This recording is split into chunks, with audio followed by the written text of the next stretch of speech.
খাতাটা দেখি তো, এটা বেশ ভালোই লিখেছে দেখছি। হ্যাঁ, 50 টাকা।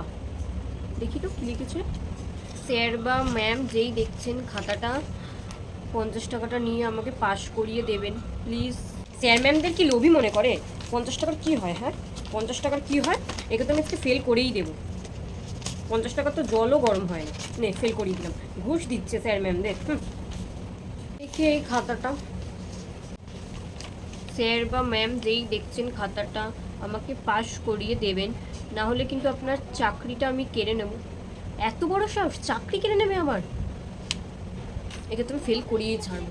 আমার চাকরি কাটবে? এত বড় সাহস! ইটি এমএলএ ছেলে। 26,000 শিক্ষক শিক্ষার্থীর চাকরি চলে গেছে। বাবা, যদি আমারও চাকরিটা চলে যায়, আমি একে পাস করিয়ে দিই। পাস করিয়ে দিলাম বাবা। ও একটাই মাত্র খাতা বাকি আছে, দেখলেই হবে। এই কি, এই খাতাটা ফাঁকা কেন? তো কিছুই লেখিনি। দেখি।